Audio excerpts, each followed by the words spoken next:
Good morning, everyone. I think we are very pleased to welcome so many of you for this webinar about things that anyone can be passionate about, solar and Africa.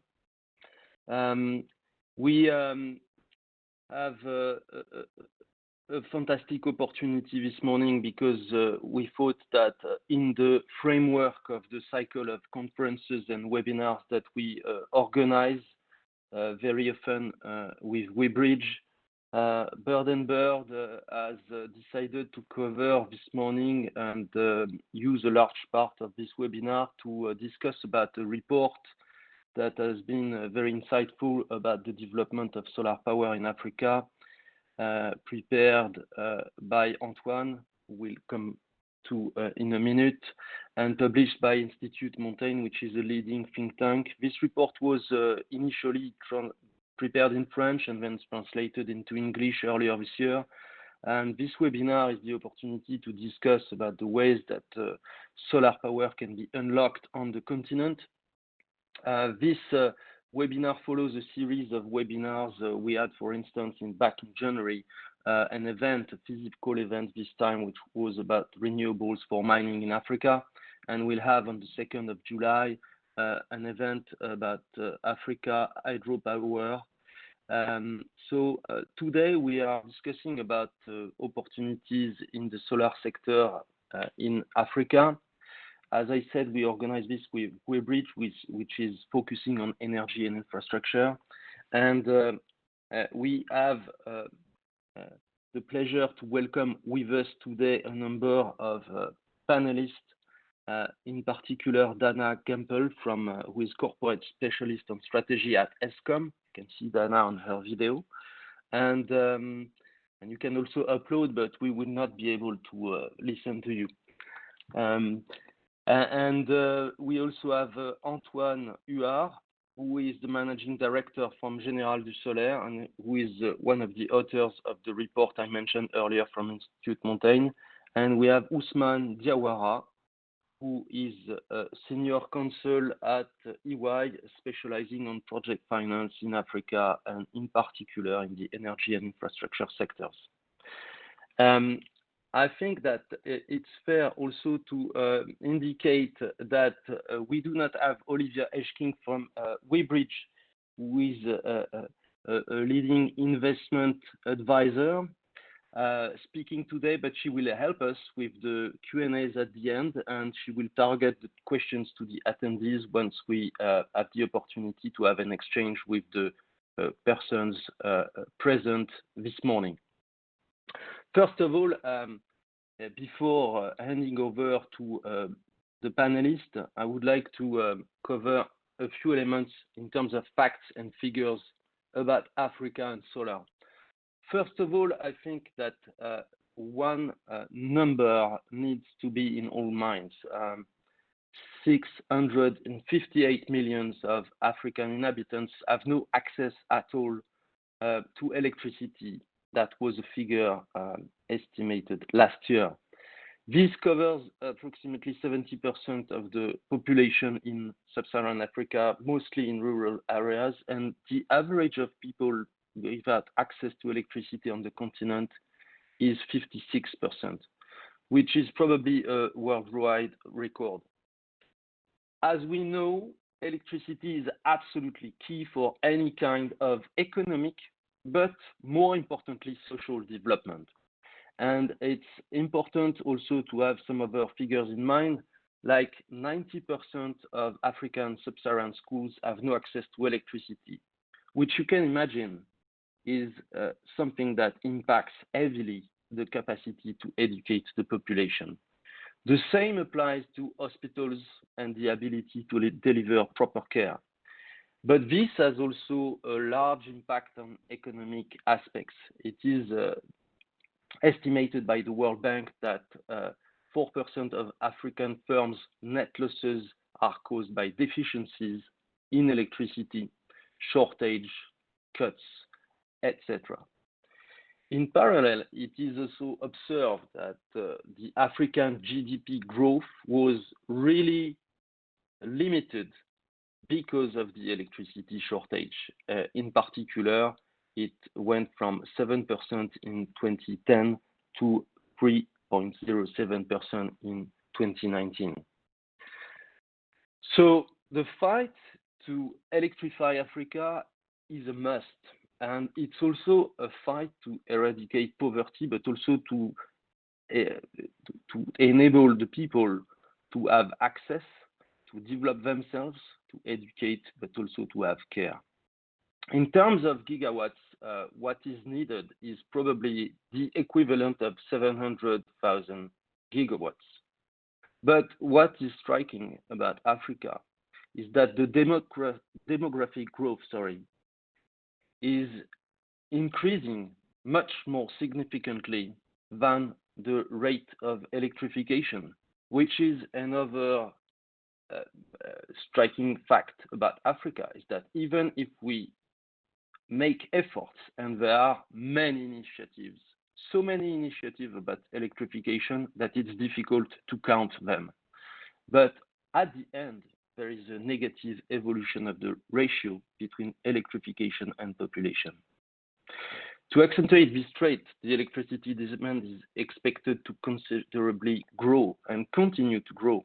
And it is estimated that 95% of the world's population with no access to electricity will be located in Africa in only 20 years. So Africa needs to react. And it's probably some good news because Africa has plenty of sun, and there is a clear capacity for Africa to electrify the continent with solar power. Africa exposition to sun is extremely high, and it is estimated that the capacity with the solar production is 1,000 gigawatts. And at the moment, to put things in perspective, only 5.8 gigawatts of solar capacities are installed. So you can see that this is a massive plan that would be required, and this is the topic that we are going to discuss today. What is also important is that we all know that the cost for producing solar electricity is constantly reducing year after year. And this lowering of solar cost is also something that Africa can take the opportunity about. During the last 2 years, we have observed a decrease in trends, in cost trends for solar, even in Africa itself.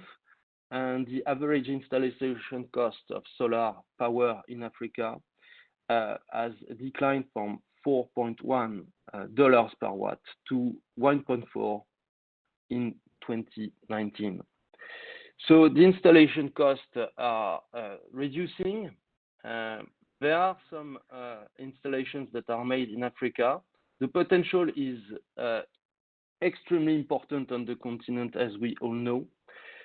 What are the questions then that explain that there is not enough capacity still?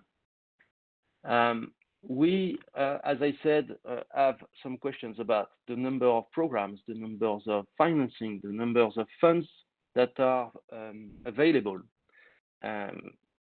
So why do we suffer this delay to electrify Africa? But also, what are the solutions to unlock solar in Africa? Those are two questions that we will cover today. And our panel, as I said earlier, will also be able to answer any questions you have. So you can use the chat, write your questions. We will pick them up at the end. I will now hand over to Antoine Huard, Managing Director for Generale du Solaire, who has been the author of a report that I mentioned earlier and that you can find on the web. You will see the cover now on the screen. Thank you very much, Antoine, and the screen is yours. Thank you very much, Boris, and I'm very grateful to Bird and for the invitation. I'm very happy to be here today to discuss with you about this paper. This report is a result of a collective work which has brought together about 50 professionals from all backgrounds: project developers, investors, DFIs, lawyers, economists. And for those of you who have not heard about Institut Montaigne, I would just, as a quick reminder, say that it's one of the French leading independent think tanks, mostly dedicated to public policy, which was founded in 2000 by Claude Bébéa, which is a former chairman of AXA. We can compare a little bit Institut Montaigne with an equivalent in the UK, which would be Chatham House, for example.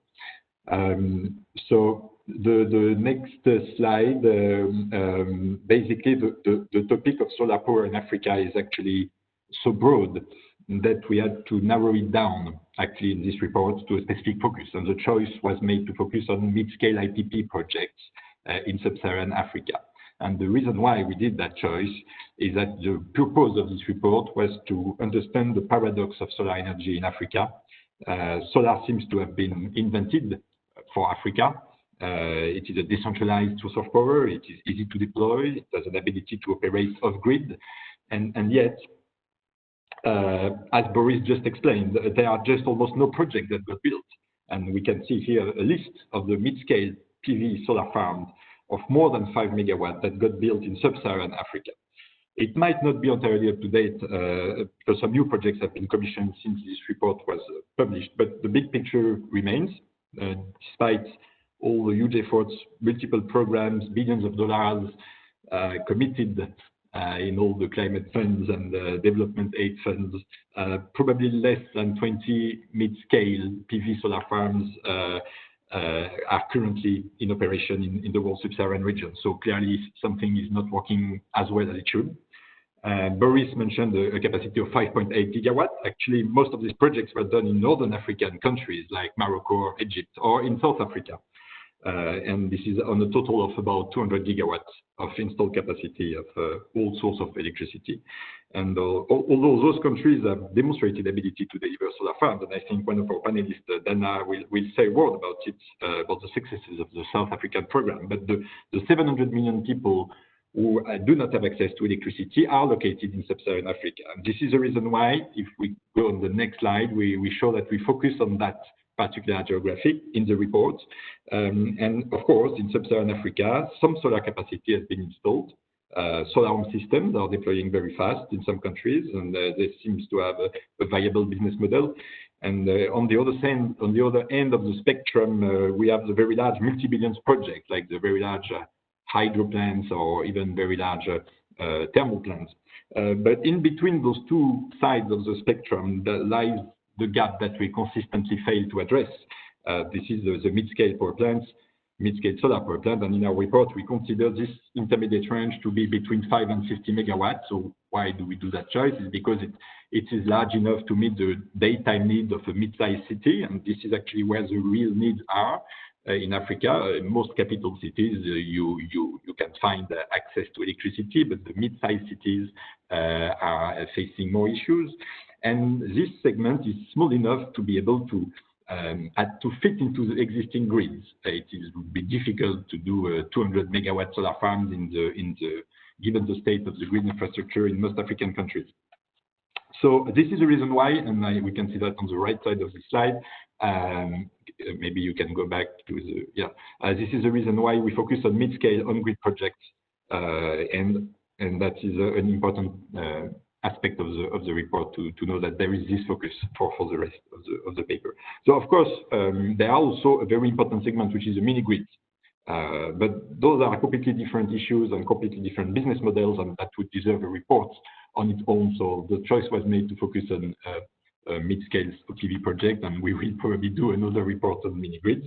And last but not least, as you could see on the previous slide, some mid-scale on-grid PV plants have already been built in sub-Saharan Africa, but probably not on a replicable model, because most of the projects were subsidized, either directly or indirectly, or even were directly originated by the states or by multilateral development aid agencies.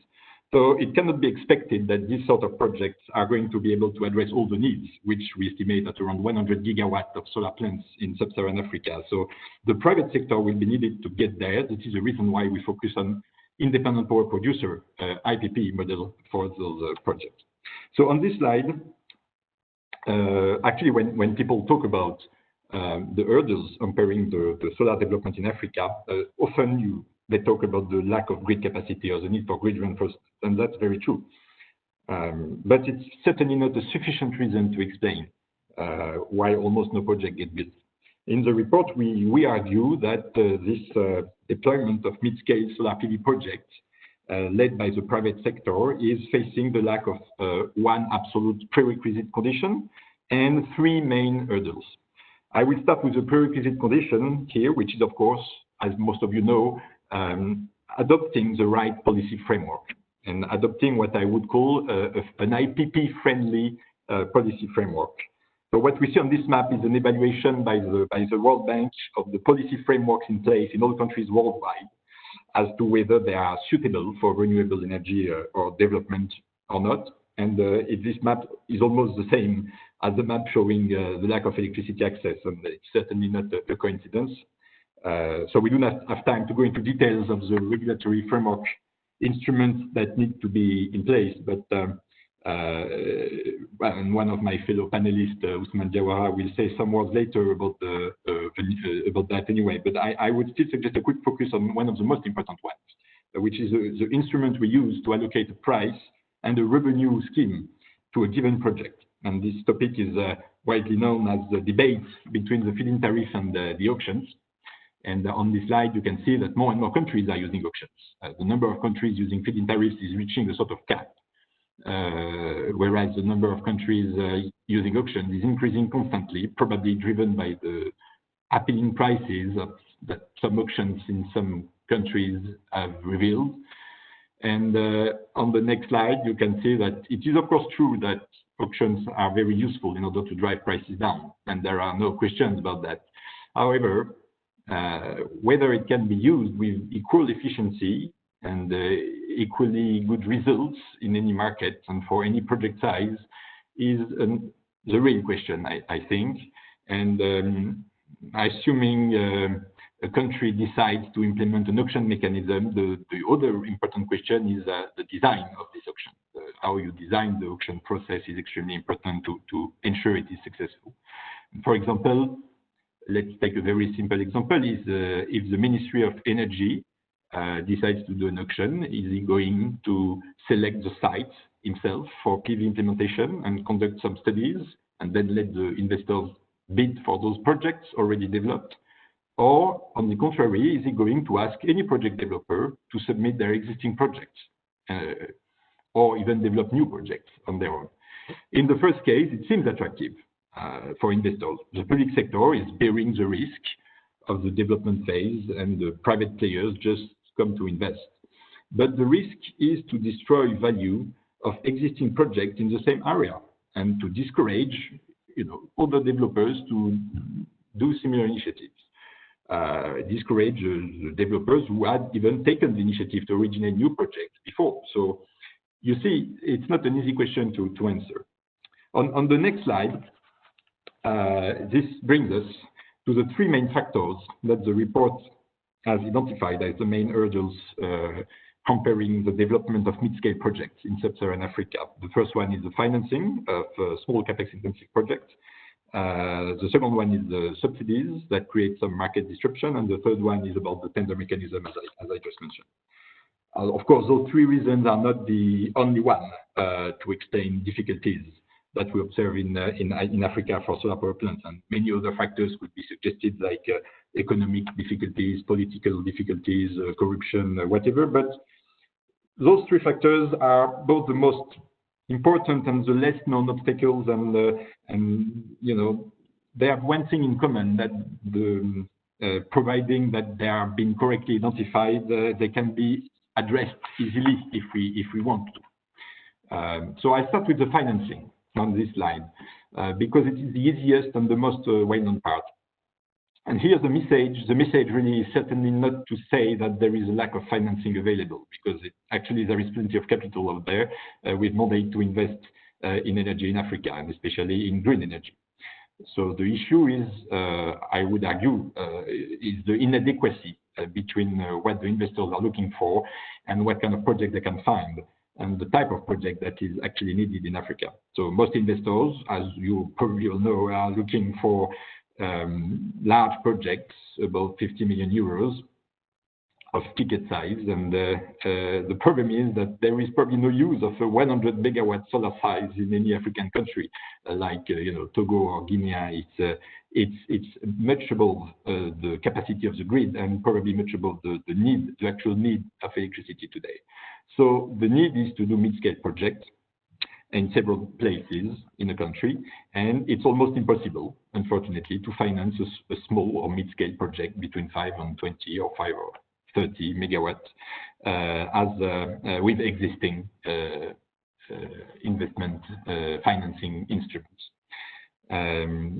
The fixed costs of due diligence and the legal contractual arrangements are too high for a small project to afford it. This is a very well-known issue. One interesting point that it does not seem difficult, however, to finance small-scale diesel gensets. That is a key point to understand, that the specificity of solar PV assets that makes them difficult or impossible to finance when they are too small, and this is because they are capex intensive.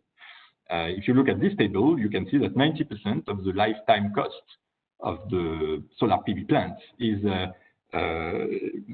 basically spent upfront as a capex investment. And if you are an IPP and the off-taker stops paying you, there is nothing you can do because everything has already been invested. And it's not the same for a thermal asset like the CCGT on the right or a diesel genset, where the most important part of the cost over the lifetime of the asset is the fuel.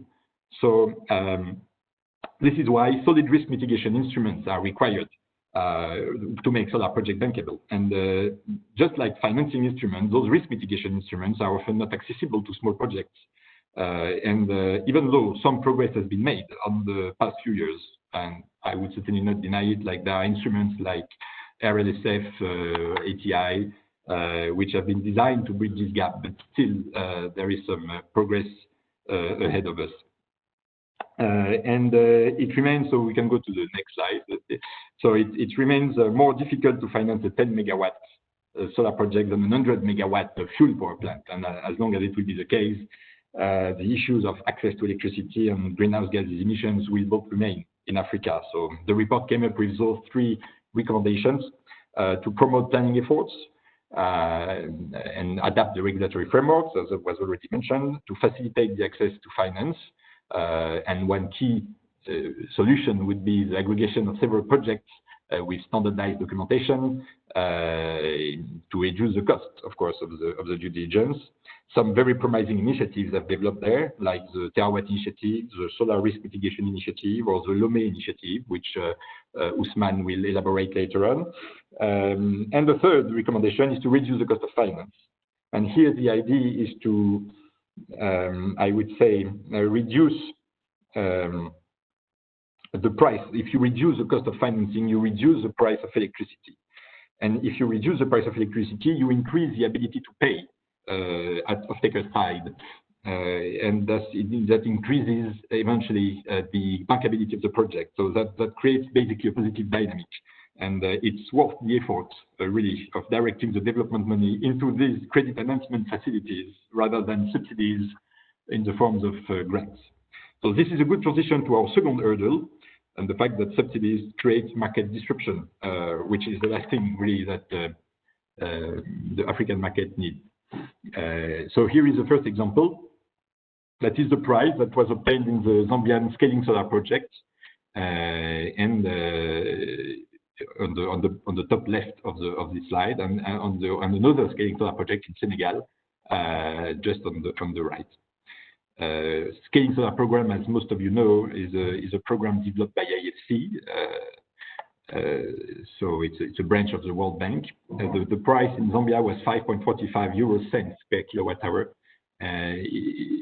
At the same time, back in 2016, we were seeing prices around 8 cents per kilowatt hour in south of France, and we were discussing prices of 12 to 15 cents per kilowatt hour in most African countries. And same for Senegal now, 3.8 euro cents per kilowatt hour it's much below what we could do in south of France and what we can do without subsidies in most African countries. So those prices have been obtained thanks to a very specific package, which includes, senior loans from IFC, from OPIC, an interest rate swap from IFC, and the PRG from the World Bank, and technical assistance, free access to the grid, pre-approved financing. A lot of things have been put there to allow that price to come out. And it's very good news for those countries to get such impressive prices, actually. However, it is bad news for all the other projects in those countries and in the neighboring countries, because they will not be eligible to the same financing package, and they will not be able to match that price. So those financing instruments would be an ideal solution if it was not restricted to projects developed by IFC, but proposed via a broader system open to existing projects or originated by private initiative. That would really create a dynamic. And the bad thing really is that due to this artificially low price signal coming from subsidized projects, the remaining projects that have been initiated by private developers become politically impossible to support by local governments as soon as those the prices, record-breaking prices, are officially revealed. And well, I would not even mention the fact that those record-breaking prices projects are often quite slow to implement. The Scaling Solar program was launched in 2013, and the Zambian project was attributed in 2016 and commissioned in 2019. And the Senegal one is yet to be completed. So, in short, really, the question policymakers and multilateral agencies need to ask themselves is to define their objective. Do they want to electrify Africa at the right pace and scale, which is required to keep up with the needs? Or do they want to break just another auction price record in order to be in the press? So hence, these are the main recommendations of this section, is to ensure public subsidies. On next slide, please. Yeah, sorry, I forgot that slide actually, to show the real prices of existing projects that were actually built, to show you the difference between unsubsidized price and real, I would say, auction prices.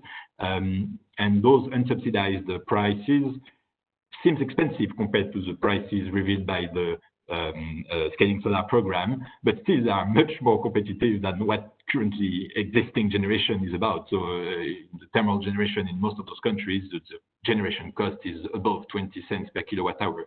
So it is not actually a bad thing that those projects could be completed, even though their prices can appear more expensive than the tender ones. So the main recommendation of this section is really to ensure that public subsidies are not creating market disruptions.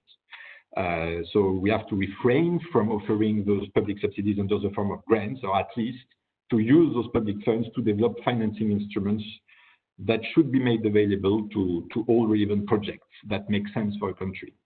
And if really there is a political will to implement a public project, or to let, I would say, a project funded by a multilateral agency, it is important to check that there are no private projects within the specified area before considering the location of a public project, in order to avoid destroying value. And even better, I would say, if policymakers have money to spend, we recommend really in the report to focus on to devote those public funds to projects that fail to attract private investors, such as grid infrastructures, for example, or support to the local civil servants, or even credit enhancement instruments, capacity building, etc. So this brings us to the last and final section, in which we explore the benefits and the drawbacks of tender mechanisms. As already mentioned in the beginning of this presentation, tenders are very efficient in driving prices down. And as mentioned in the previous section, they are all the more efficient in driving prices down, that sometimes they include some sort of subsidies or enhanced instruments. But on the other side of the coin, there are some also issues coming with tenders, a few of which are listed on the following slides. So the first and somehow counterintuitive issue is that tender mechanisms may actually increase the cost that the community have to bear. At least there is a certain project size below which the fixed costs caused by a tender are no longer compensated by the benefits of a more cheaper electricity price. Those additional costs can be found at both sides, really, on the public side, first of all. Obviously, defining the documentation, running the tender process, but also on the bidder's side, as each bidder has to bear the cost of preparing the bid, and when you have an awarded project, this project has to support the costs of all the other projects that were not awarded.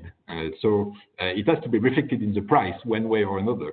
So this is why in many countries you will see a feed-in tariff for small-scale projects and a tender mechanism above a certain threshold of project size. And the question is, where is that threshold? Where should we set up that threshold?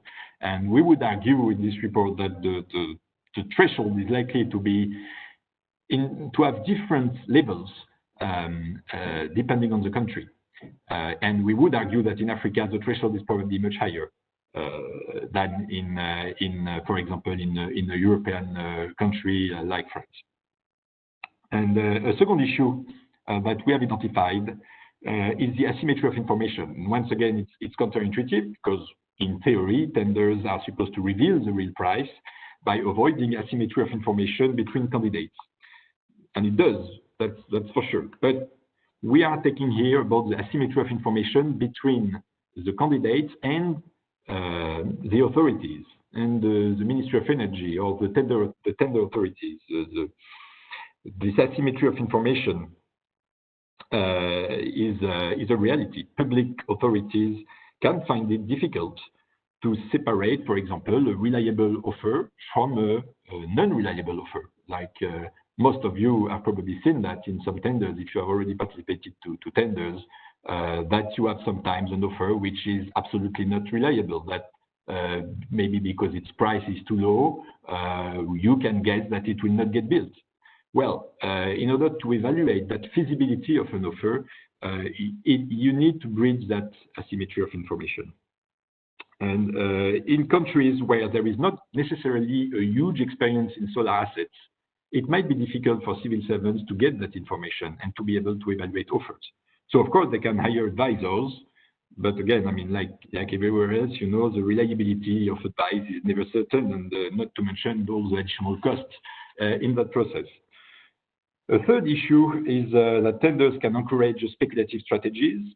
So especially in markets like solar, where the costs are falling, there is a strong incentive and a strong temptation, I would say, for tender candidates to propose electricity at a price which is lower than what is feasible now, because they bet on the fact that it will be feasible maybe in 2 or 3 years' time, which is causing further delays. And those delays are creating costs for the economy of the country that has to wait for the electricity to be generated.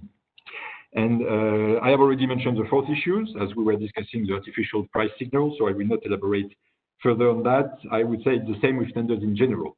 Regardless of whether there is a subsidy or not, that if you encourage candidates to speculate on lower prices, tenders end up slowing down the implementation of the projects because it creates an unrealistic expectation among neighboring countries, and especially in the mind of policymakers. And the real trap, I would say, is when you start comparing prices from one tender to another. Like you would say, okay, in this tender, the price was that, so I want the same price in my country. But it's impossible in practice to compare those prices accurately because so many conditions can vary, like the irradiation, of course, but also the grid costs, the tax environment, the labor costs, the land costs, etc. So those recommendations are just on the next slide, the summary of what we just said. So I will go very quickly on that. We propose a strategy for policymakers willing to develop a sustainable and efficient solar market in their country, starting with suitable mechanisms adapted to the size of the project, and then waiting to capitalize on that experience before gradually introducing tender mechanism and only for large-scale projects. And this is a path that has been followed by most countries who have been successful in deploying solar projects on the long term and not doing just, one-shot projects. And the perfect example, I think, is South Africa, as far as Africa is concerned. South Africa, on which Dana, our fellow panelist, is a better place than me to give you more details later on, but I think that was exactly what was done. As a final conclusion on the next slide, final slide, there should be 5 key takeaways for this report that I've listed them here. There's 5 key takeaways for policymakers really is to first focus on establishing an IPP-friendly policy framework, to start with a feed-in tariff low enough to generate savings, if you compare it with existing generation capacities, but still high enough to be attractive for the first IPPs who will take the risk to develop projects in these countries. And to move to tender mechanism once the market is more mature for large-scale projects, and before allowing a DFI or a development agency to develop a new project, there is a real need to ensure that no existing private projects are already advanced in the same area. Otherwise, you take the risk to really get people out of the country and make them pay because of that unfair risk. And this unfair competition can really dissuade them from initiating new projects, while a new project is really what we need for reaching those targets for Africa. And risk mitigation instruments accessible to all existing projects should be preferred by all means. So this paper is, of course, an ongoing process of improvement and update. So I will be very glad to discuss and welcome your suggestions and inputs, and we will be happy to include them in a future version of the report. Thanks a lot for your attention, and the floor is now back to Boris. Thank you very much, Antoine. I know this presentation has been a bit long, probably for all our audience, but we'll no doubt raise a number of questions. In particular, shall we have collective legal framework? Shall we put in place a worldwide plan for solar in Africa? There are plenty of opportunities. We now have Ousmane Diawala as a speaker. Ousmane has been practicing for EY for a number of years and involved in a number of energy projects in Africa, either advising financing institutions or states and developers. And Ousmane is going to cover in particular for us 2 examples, practical examples. One is the IPP PV tender that is currently managing for the state of Benin. And another one is actually an assignment that we have jointly managed with Ousmane, which is the launching of the Lomé initiative to set up a collective scheme for the development of solar on a Pan-African basis. But I think I've been too long, so I now hand over to Ousmane. Thank you very much, Ousmane. Thank you, Boris. Thank you, Antoine. Good morning, everyone. Today, I will focus on 2 testimonials, 2 case studies, which I'm currently working on. The first one is an IPP PV tender I currently manage in Benin. In Benin, you have many hurdles mentioned previously by Antoine and Boris. You have an insufficient electricity production that does not meet the demand.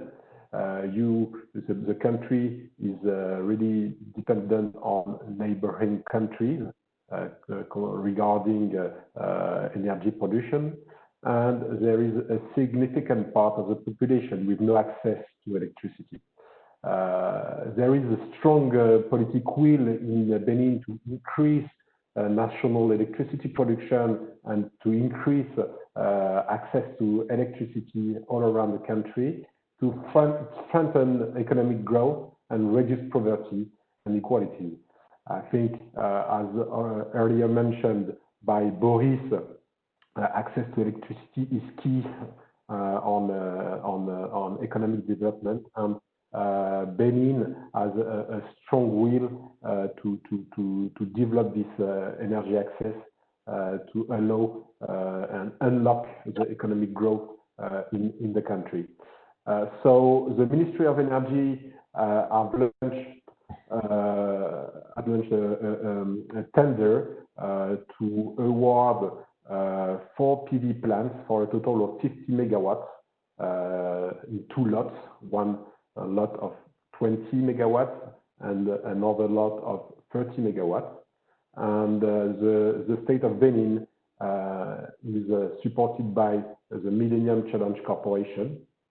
They have set up a compact in Benin to help the country to improve the energy sector. And as part of the world support provided by NCC, there is this project to develop PV plants all over the country.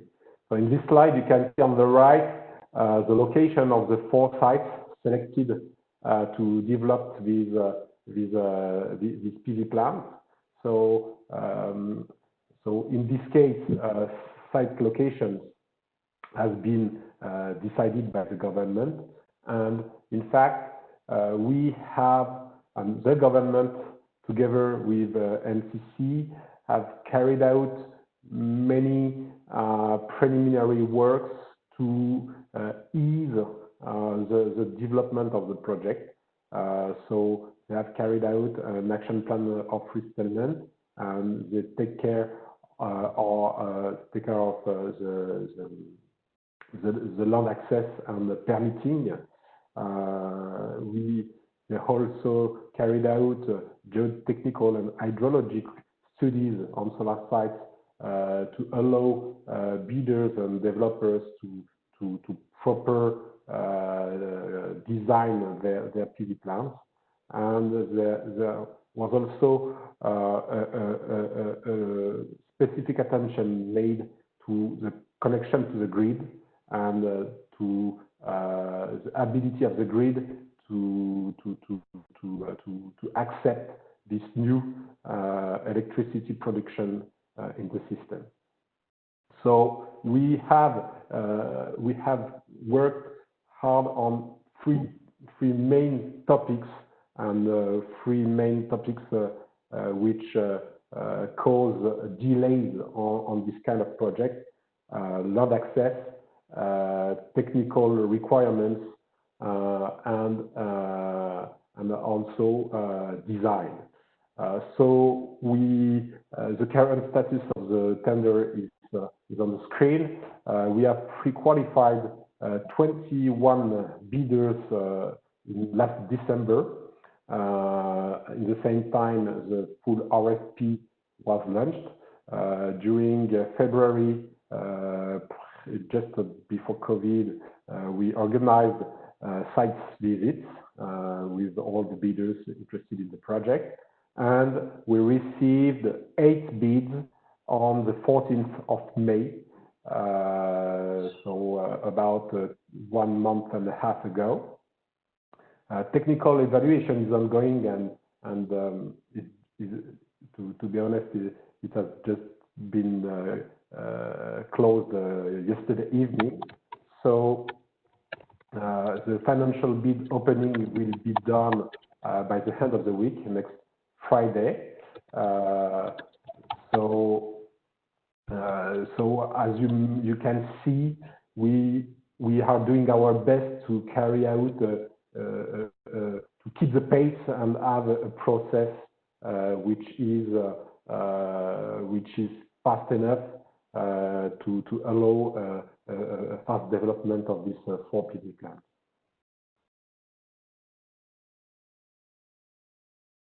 Some lessons learned at this stage of the process. Obviously, it's already it's still ongoing. So perhaps other lessons are coming in the next few months.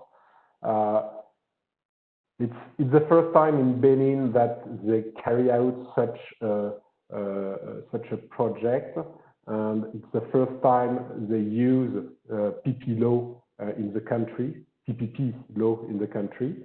So there was a challenge to have the correct understanding of the law. Some aspects were not clear enough in the law, so there was a need for clarification. It was a challenge to keep the pace with the first use of this PPP law. We also need to follow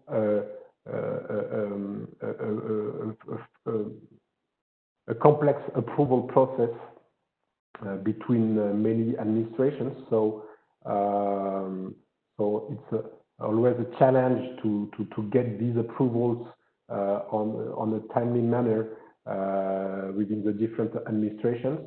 So we need to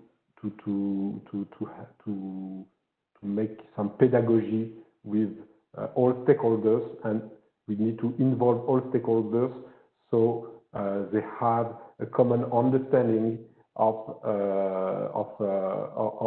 what is currently been done. It's important to have among the counterpart project teams one or two champions with a strong involvement and that are able to move things and allow the project to move on. This is the last thing, and I'll also have a word on that. We tried our best to unlock all tricky questions before the interven process. So I'll also talk about permitting, connection to the grid, hydro and geotech studies. We also put a lot of effort on the project documentation to have a proper and bankable project documentation. Even before the launch of tender, we have discussed with potential GFIs to be involved in the financing of the project. So we have made some preliminary work to ensure a fast contractual closing and a fast financial closing. And as mentioned earlier by Antoine, we also got in touch with ATI, African Trade Insurance, so they can set up a liquidity cover for the project called RLSF, Regional Liquidity Support Facility. And even before the launch of tender, we had these preliminary discussions. So they are aware of the project, and so we can have a faster financial close.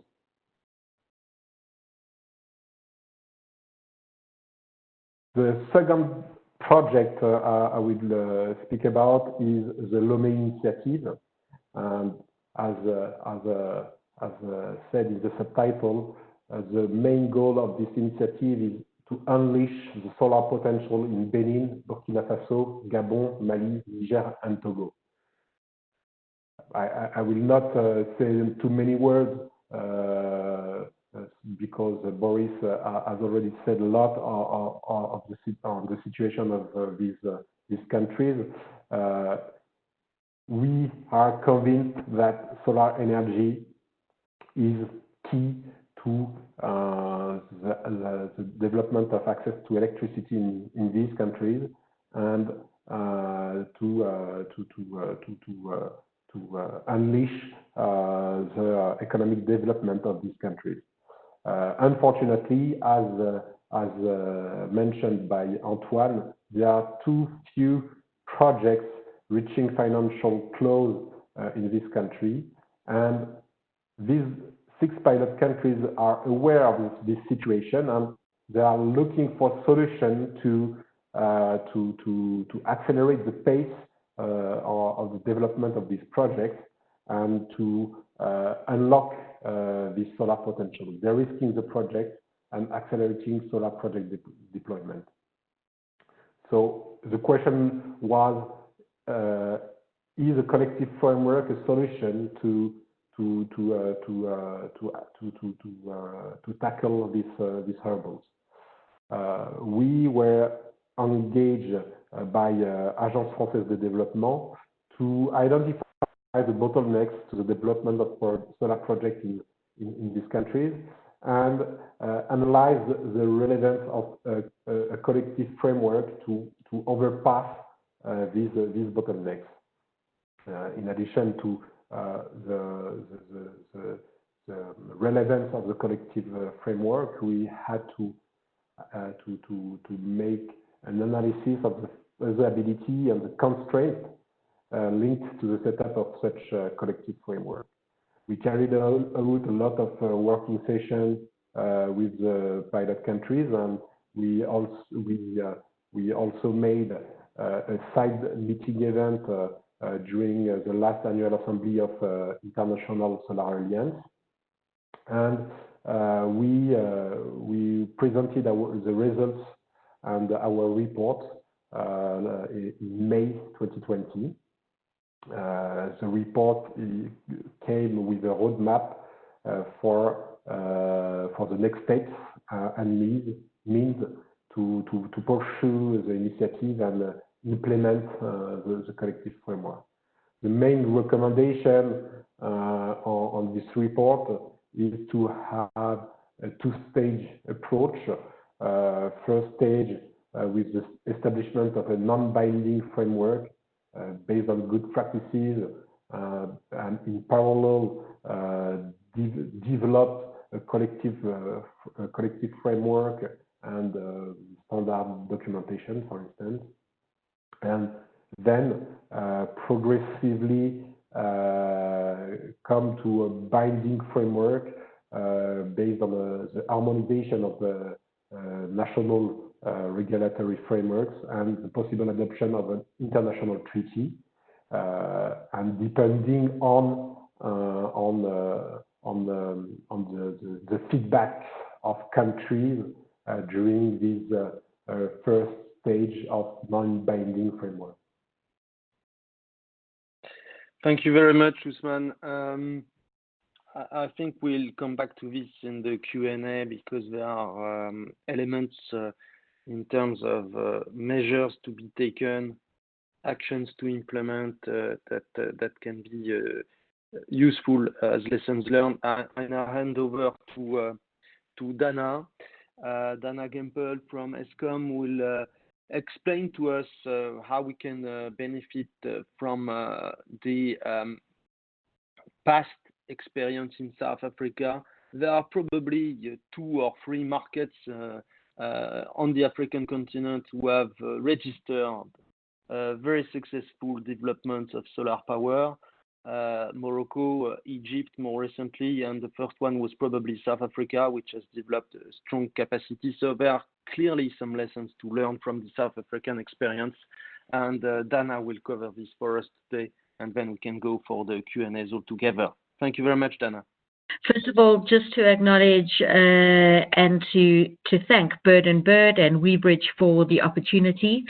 It's always so exciting to share the ways in which projects like this start to manifest on the continent, and how they fundamentally change the narrative for communities and investors alike. What I'd like to share with you is a couple of insights with regards to some case studies around how particularly solar interventions are changing the game in those communities and in those markets. So I'm going to talk about the rise of fintech players working off the back of solar initiatives and how that has really changed the narrative with regards to some of the financial sector players, opening up key markets for banking, telecom players, and also an entire new market that is changing the face of the unbanked. The second case I'd like to talk about very briefly is how sustainability in many of the cities that now have solar and or hybrid options driving access to power, building on what Boris said in the introduction, is really changing the face of government these local communities are starting to take control of services and deliverables for this. And how the renewable program has really enabled new energy mix options and policy issues that fundamentally are shaping investment and deliverables in the South African context. If we could move to the next slide, please. Thanks. So, and I am aware of time, so I'll go a little bit quickly, and if you want me to slow down, please just indicate that in the chat. So the first case study I really want to talk about is the way in which M-Pesa specifically has opened up technologies in East Africa particularly. Initially, telecoms companies needed cell phones charged, so there was an offering with a small-scale solar PV panel. What now has happened is that on the back of accessing mobile telephony, which now can be charged with a PV panel, which is sold in conjunction with the handset and the contract, you now have a number of banking facilities that now gets opened up as well.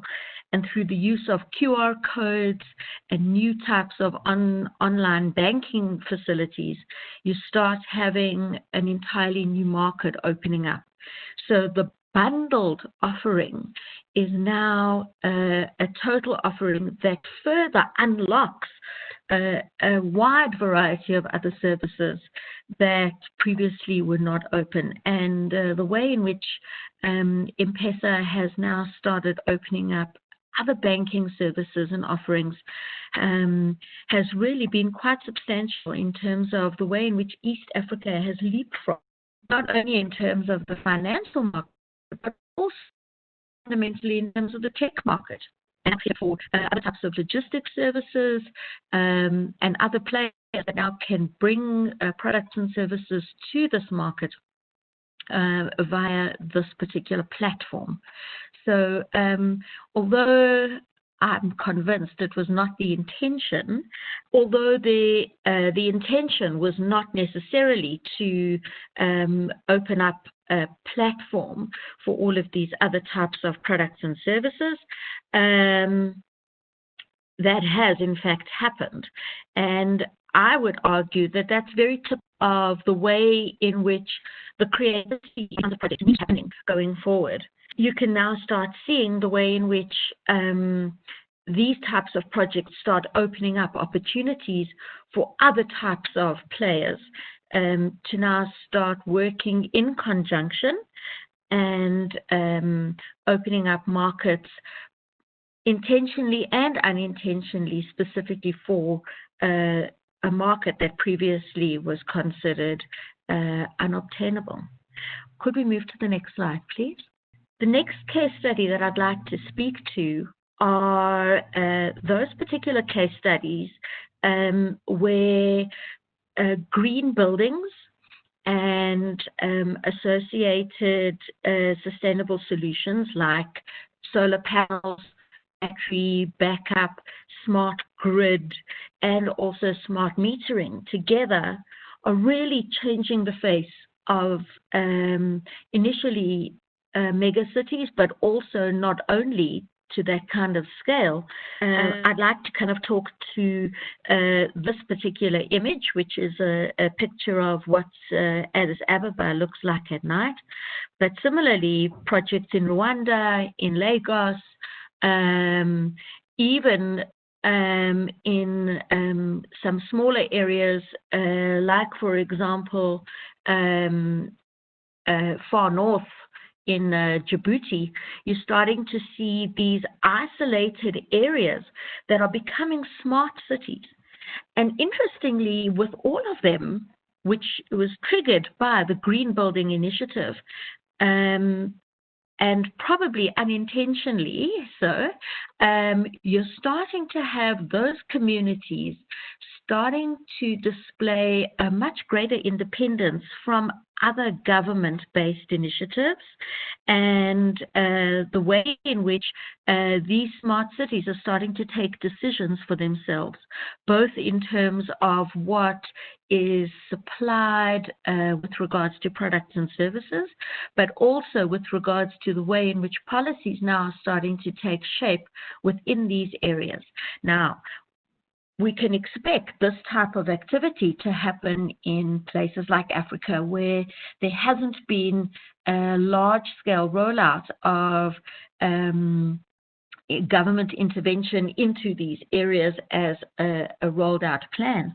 But what we're also starting to see is the same kind of pattern happening in developed economies themselves as well. We're starting to see smart grids deciding when they're particularly done in a particular city, for example, like Austin in Texas, you're starting to see governance moving away from the more centralized government structures into much more independent decision-making within the grid of the smart city, and a new face of government starting to become clear. So I think that's very exciting, because that has implications both for the connected grid and how that connected grid now starts to become a lot more agile, and also it speaks to the way in which future government is going to have to start taking into account the future role of city-states and cities going forward with regards to how they contribute to overall GDP and connect to the grid as part of a backup service. That's going to have impact for conventional tariffs and the way in which you're also starting to get standby capacity being put into place. Could you speak to the next slide, please? Thanks. So the third case study that I'd like to speak to is the way in which ring-fence processes have influenced the way in which new technology is brought into more conventional energy mixes, and certainly the case of the Renewable Energy IPP program in South Africa has shaped that. So what has happened is that government decided that in order to drive a new technology in a country that was primarily coal-based, where the energy market was primarily coal-based, how are we going to encourage investment? And dedicated PPAs, which later leveraged auctions, and a dedicated policy that ring-fenced these opportunities for only renewable players, was deemed very successful, both locally and internationally, as a way in which not only to encourage investment into new technologies, but a way in which also government now plays an enabling role, whereby they start shifting the game, irrespective of what is conventionally deemed to be a lucrative investment, which in the case of South Africa was certainly coal, given the rich coal resources that we have. So the real message that has now started to transpire with regards to the REAP program is how we now start leveraging the decreasing cost of these technologies and bring that into a new kind of tariff regime in order to shape prices and payment, because many of these projects have now been incorporated into a blended tariff and through the central grid, which is then transmitted and distributed to communities throughout South Africa. So it is going to be a rising challenge, and something that is going to further encourage new bid windows so that both investors and consumers at the end of the day start benefiting from lower input and capex costs, as well as new ways in which some of the other areas that I've mentioned previously can start to become unlocked on the back of some of these projects for example, the ways in which smart metering and mini grids and microgrids can now leverage some of these opportunities, and the developments around prosumers, developments around new grid network systems, and certainly backup capacity can all be enabled without a zero-sum game taking place. Thank you very much. The conclusions from that essentially are that adaptability is going to be essential for the longevity of any of these projects. And unless we can make sure that projects become significantly agile, the long-term sustainability of those projects is being called into question. We're already seeing a number of mergers and acquisitions around the ways in which some of the early bid window projects in South Africa are starting to become, let me not say questionable, but become easy pickings for more competitive and long-term players who are here for the long term. That's the South African model. Certainly from an M-Pesa perspective, we're starting to see other players starting to work off alternative platforms as those new investors start coming into the market. So we need to make sure that the projects are most significantly adaptable and also agile with regards to competitive players coming in and challenging those early front runners. The second conclusion is that we need to make sure that the technology is kept updated with added value applications. So the way in which M-Pesa has worked to supply new and improved services as well. Some of the other fintech players in Zimbabwe, for example, offering new and dedicated services are examples to note and something to keep an eye on. The third conclusion is that policy agility is essential because of the systemic impacts. So all very good and well that renewable energy solutions and certainly solar solutions are brought into the mix, but policy and tariff regimes must keep in the same kind of developmental process as new technology is brought in, so that you don't land up with stranded assets. Furthermore, we need to make sure that as new technology is adopted by consumers in ways not necessarily intended, that the policy regime keeps up to date with that as well.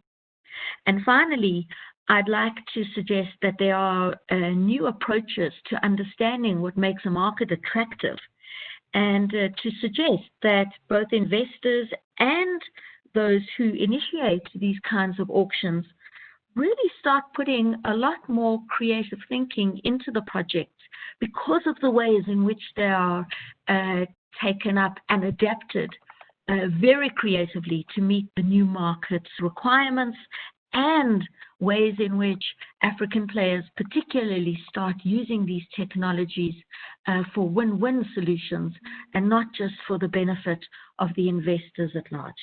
Thank you so much. Thank you very much, Dana, for this presentation. I think, Olivia, now it's time for questions. I think we have a couple of questions that arrived in the Q&A. Yeah, questions are coming through, which is wonderful. We have a question for Antoine from Dominique de Guerre. He's asking what has become of the Foundation Energy for Africa, created by Jean-Louis Borloo in 2015, that was aiming to provide electricity for the entire continent. Thanks for that. It's a very good question. I would say it still exists, but I should say it seems to be no longer as active as it used to be. Well, I think one of the reasons probably is that its purpose really was mostly to put the topic of energy access in Africa, to put that topic on the agenda, especially in the context of the Paris Conference on Climate, the COP21 in 2015. I mean, I think it did succeed.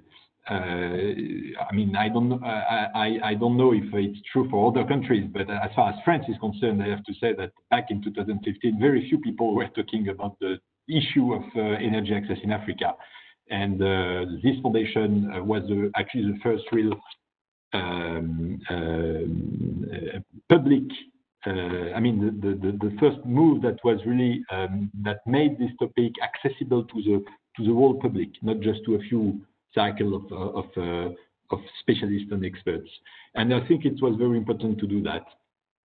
And I think it was followed by a lot of initiatives that took over and that were coming in the context of this foundation.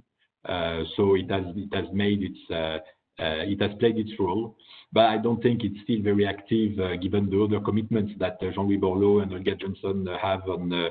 As Jean-Louis Borloo is involved in so many other topics, and Olga Johnson is also involved in as a politician in Paris.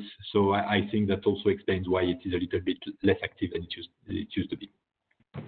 Okay, thank you. We have a question, Ousmane, directed to you potentially from Florent José. He's asking, what are the risk mitigation instruments currently most readily available for financing, and which one do you believe will gain traction in the next 3 years? Oh, it's a broad question, and we can see in these projects many risk mitigation instruments. But perhaps a quick snapshot on three main topics, I think, in the coming years. The first one is the reluctance of many countries to provide sovereign guarantees. So there is a challenge for DFIs, developers and advisors to find solutions to have sufficient comfort regarding concession agreements and PPAs to cover this lack of sovereign guarantee. There are tools that exist.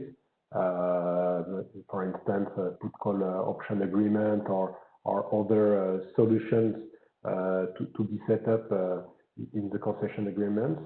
The second main topic to my mind in the coming years is, and it relates or it's linked to West Africa and WAM countries. It's the evolution of the franc CFA, and it's for instance in Benin there are many discussions right now on how to cover this risk in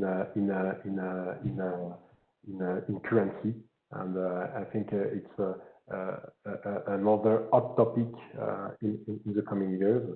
And perhaps a third example. I will not cover the whole question, but another risk to be covered is the liquidity risk, and we have seen in the past many warranty on first demand to be set up to cover this liquidity risk.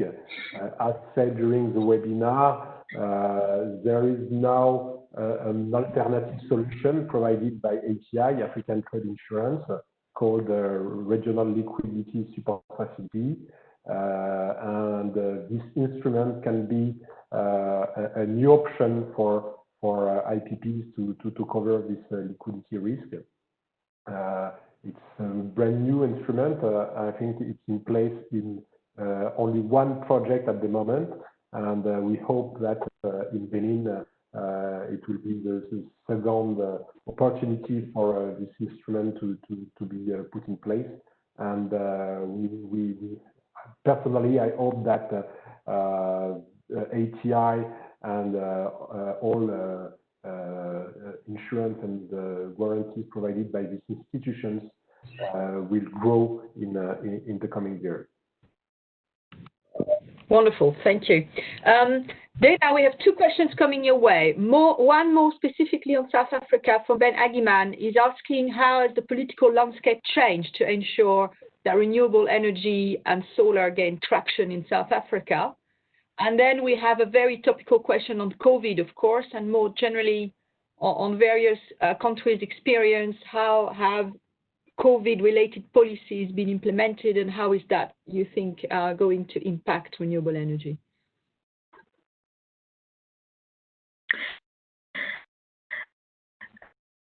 Thanks for that. Let me take the second question first. Not just in South Africa, but I think certainly on the continent, has highlighted the people that are online, the more people that are home, with a lot of creativity that we're seeing as people now initiate new ventures. We're definitely seeing a shift in terms of the way in which the load pattern works, and as a result, the way in which specific technologies are going to need to be deployed in order to meet that new load demand pattern. So seeing from a policy perspective already on the continent, we're seeing renewables being increasingly called for, certainly in South Africa. Egypt, I see there's a new project that's also being initiated in Tanzania. So a small-scale project in Zimbabwe as well. So those are the ones I can speak to at the top of my head, but I'm sure that some of the other colleagues would be able to speak to some others. Simply in the last 3 months, we're definitely seeing a lot more of a call for a dedicated supply. But with that dedicated supply also comes the need for backup.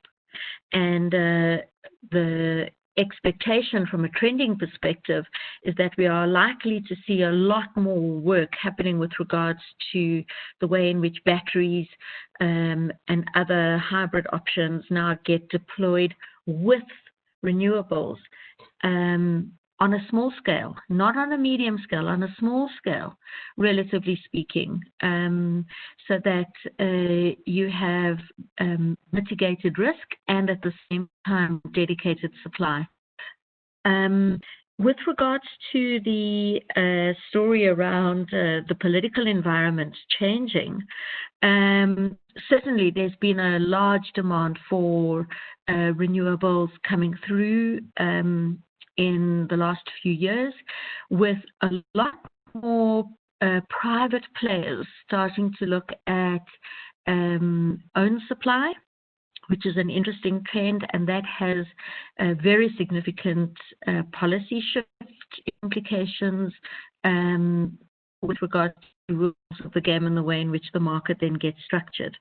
So definitely a much larger appetite both from the public sector. A new bid window has recently opened up in South Africa, and bids are being accepted for that, but also for private players to have their own supply and initiating RFPs for that.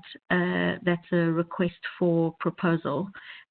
Apologies, I don't mean to jargonize the conversation, but essentially lots of RFPs being opened for private supply, and that's also a new development in the South Africa space. Mauritius also has got a dedicated supply as a result of COVID. But what's very interesting with Mauritius and also demand loads like Robben Island, with these island-based initiatives, you're going to start having a lot more dedicated grid and dedicated supply in a closed space because of the nature of the geolocal for those kinds of communities. I hope I've answered those questions. Definitely, thank you. And we will link up everybody afterwards so the discussion can continue. Antoine, you got a question direct, so I think fantastic opportunity to pick it up. Yes, no, I received a question from one of the attendees regarding the role of CNI projects in creating an energy policy framework to encourage the CNI project in sub-Saharan Africa. And I think it's a very good question, and I wanted to answer it because it gives me the opportunity to say to everyone that we did not address the CNI topic in this presentation and in the report because it is like mini-grid. It is a different topic, and it would deserve a specific dedicated exercise. It does not mean that we don't believe it's a very promising sector. I do think that CNI is actually the most active sector as far as solar is concerned at the moment in Africa, in several countries, at least not in all countries. But we see a lot of CNI projects going forward. Antoine, sorry, can you explain what CNI? Just for the... Yeah, sorry. CNI is commercial and industrial. So CNI is basically when you install a solar project for an industrial client for his own consumption. Like it can be if you have I don't know, a logistic platform and you need to get it you need to make the fridge run with electricity. Well, it costs you a lot with the electricity from the grid, and most of the time you would use also diesel gensets, which are very expensive. So you, as an industrial customer, you might have an interest in using a solar rooftop, for example, or a solar project in the neighboring site to consume this electricity from solar and make savings on the consumption from the diesel gensets that you would have otherwise. And this is a very strong business model, at least in some countries where electricity is expensive, where irradiation is high.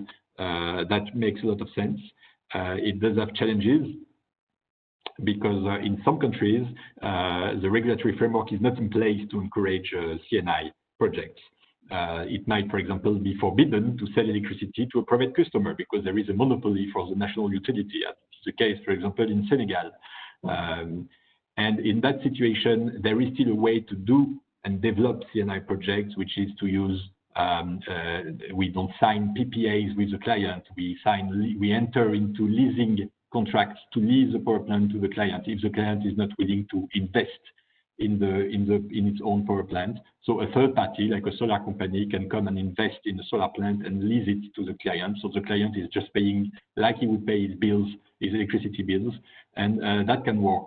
And just a last comment on that is that there is the real topic actually is the articulation between CNI development and mid-scale solar PV development. Because as you can see, if you develop a lot of CNI projects, it can make the utilities, the national utilities, more fragile because they will lose part of their turnover of their clients, especially the most electricity, the most intensive in consumption.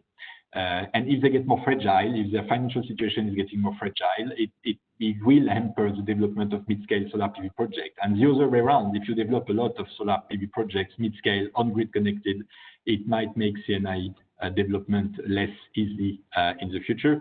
So it is important for policymakers to articulate this in a proper way to make it work, to have a balanced development of those two segments, because both make sense. And for the grid especially, it makes sense to have the production on site of where the consumption is. And one way to do it, to push for CNI development, is to implement an export tariff to incentivize industrials to develop their own CNI rooftop, as they know that the surplus of electricity produced can be sold to the grid if they have any surplus. One key I would say, factor that is hampering the development of CNI project is that if you are working 5 days a week and you are not using electricity during the weekend, you have no interest in using a solar rooftop or in investing in a solar rooftop because you would not use the electricity 2 days a week. And so there is a need for a specific instrument to sell that electricity on the grid when you don't use it. We can say a lot about CNI, but I think I've already talked too long. Thank you. Yeah, wonderful. Another question that maybe, Antoine, you said you could also pick up that is a little bit linked is the issues of load base load on the grid and all these kind of grid upgrade needs at the moment. Do you want to? Yeah, very quickly, maybe indeed the question of how to tackle the baseload issues, especially in the context of existing grid, is indeed a very key question for the development of solar. And I think the answer to that in a few words is really that it depends on the country. In some countries where you have a lot of hydro potential, I think there are very good and strong synergies between hydropower and solar power. Especially, I would just say the example of Cameroon, where Cameroon has a lot of hydro, and there is a new big hydropower plant coming in Nachtigal. And solar can work in parallel with hydro. When you have the rainy season, you have a lot of hydro, you have less sun, and when there is the dry season, there is a huge problem of water shortages. And by using solar, you can store more water and use it during the night, and use the hydro as a complement, and solar as a base load, and that can work in some contexts. It's not a solution for every country. Every country is specific, but every country has its own also solutions to explore. Yeah, and there is a wonderful sort of publicity for the next webinar on hydro in Africa. Can link up. Dana, you wanted to make some additional comments on government guarantee and the impact of COVID on this topic. Yes, thanks, Olivia. Just with regards to what Antoine has also said, I think that the way in which tariffs then get structured is another way in which you can also make sure that standby capacity is in place for ensuring baseload. And the ways in which that happens, I think, needs to be quite creative, because some of the conventional approaches have not been so successful with regards to how that works. And you just land up having customers defecting from the grid overall, because the way in which the tariff is structured is not actually feasible for them. So I think the tariff is definitely a mechanism, but it is something that we have to think through creatively. So perhaps that's just one addition to what Antoine has said. But I think what also needs to be said with regards to the COVID issue is that COVID has depleted many government coffers very significantly. We've seen huge requests coming through to a number of aid agencies and also international financiers, World Bank, DFIs, where governments now are going to be relying significantly on new fiscal inputs coming in. And the real ability for governments to offer guarantees, I think, is going to be seriously constrained and challenged. What we are starting to see is the rise of specific bonds that are being set up in order to ring fence from a project financing perspective some of these new projects. And I think that might be something else that needs to be considered, given some of the impacts of COVID on government finances, as well as their abilities to effectively underwrite some of these projects.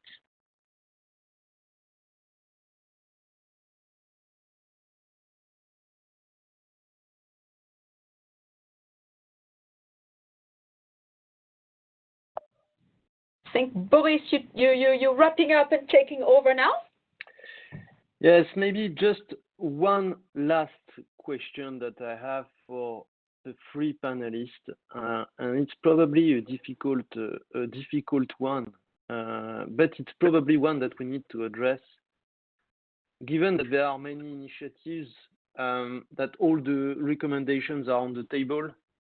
Do you think that realistically we can put in place a sort of Pan-African plan for solar, a sort of a worldwide initiative that would join all the actions from the DFIs, that would also mutualize and catalyze the actions so that we have solar taking off the ground for real, and overcome this negative impact between demography and energy production. So I was wondering whether you have views on the fact that it's realistic to think that we could, in some near future, put in place a sort of collective framework, but also worldwide plan for A, financing, B, actioning all the projects through IPPs in a specific format, because it seems like all what has been done so far is too shy to overcome the needs. So it's an open question. I don't know if someone wants to dive into the pool and answer this one.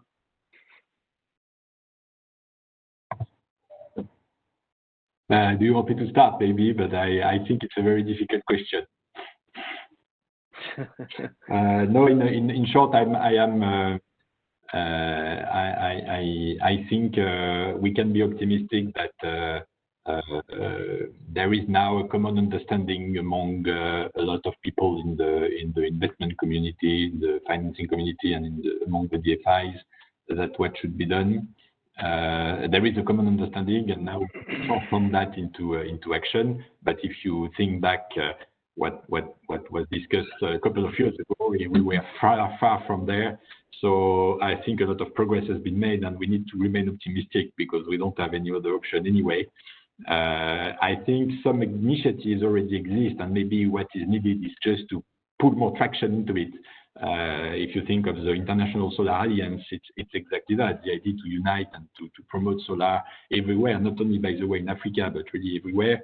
If you think of what IRENA is doing, is also, there are so many initiatives, and also there is actually the African Renewable Energy Initiative, which is really led by African countries, and is facing so many challenges, of course, but is also maybe one of the potential solutions, because the solution cannot come just from outside.